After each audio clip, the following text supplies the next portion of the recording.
الجديدين اللي استقبلوني اليوم. Je suis très heureux. D'ailleurs, j'ai beaucoup de souvenirs avec El Jadida. Ah oui, je ne l'ai pas raconté. Hein.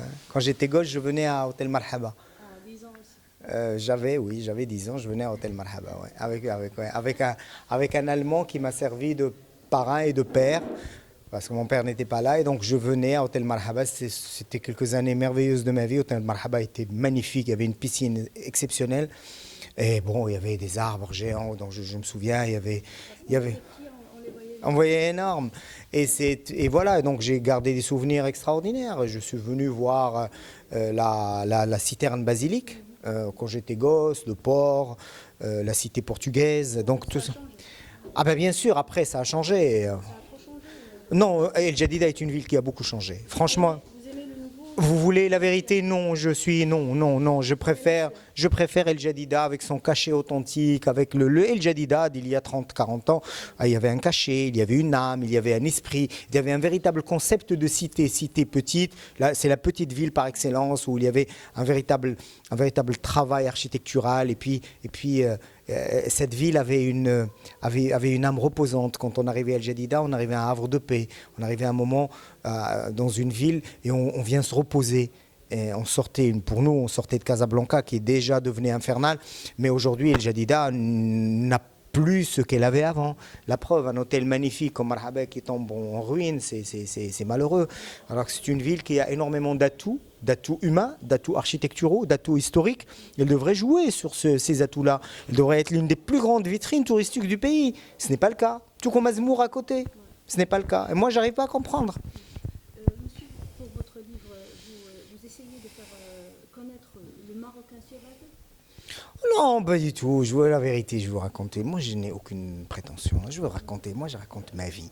Des choses qui m'ont touché. C'est la seule prétention que je peux avoir, c'est que j'arrive à raconter des choses qui me tiennent à cœur. J'ai parlé des gens que j'ai aimés. Je parlais des gens qui ont accompagné mon enfant. Je parlais de ma famille, de mes amis, des gens que j'ai fréquentés. Je n'ai aucune prétention de vouloir donner de leçons à tout le monde. J'imagine qu'il n'y a pas de leçons à prendre dans ça. La seule leçon possible, c'est qu'à un moment donné, il faut aller jusqu'au bout de ses rêves. Moi, je n'hésite jamais. Je vais jusqu'au bout de moi-même, dans tout ce que je fais.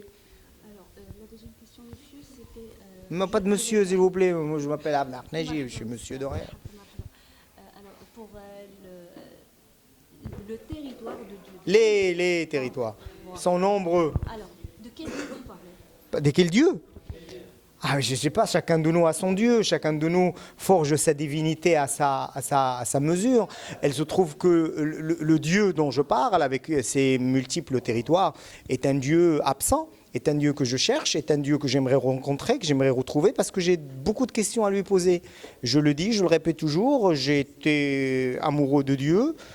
Pas un amour incommensurable, comme on aime une femme, non, mais un amour. Je lui trouve énormément de sympathie. Il se trouve que ce n'était pas réciproque. Il y a une coupure entre nous. J'ai essayé de faire la paix, j'ai essayé de...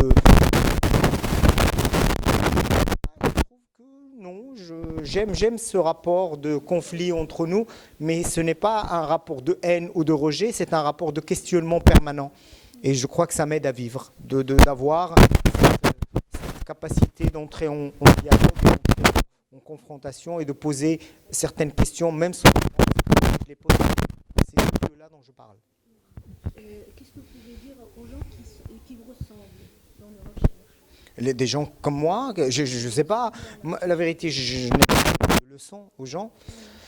Je n'aime pas donner de leçons aux gens. Par contre, tout ce que je peux dire aux gens, n'importe qui que je rencontre aujourd'hui, un enfant, je pourrais le dire à ma fille, va jusqu'au bout de toi-même.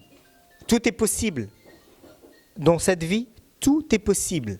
Et n'hésite pas. Toute expérience est bonne à vivre. Toute expérience est bonne à prendre. Et quand ça va mal, parce que c'est là où tu apprends. Quand tu tombes, c'est très bien parce que le métier entre. Et si tu rates et si tu es déçu, tu apprendras beaucoup plus grâce à tes échecs. Souvent, les échecs sont des victoires. Donc, si j'ai un conseil à donner à n'importe qui, il faut toujours avoir confiance en soi. Il faut toujours garder présent à l'esprit que tout est possible dans ce monde. Tant qu'il y a la vie, il y a l'espoir. Merci à vous. Merci.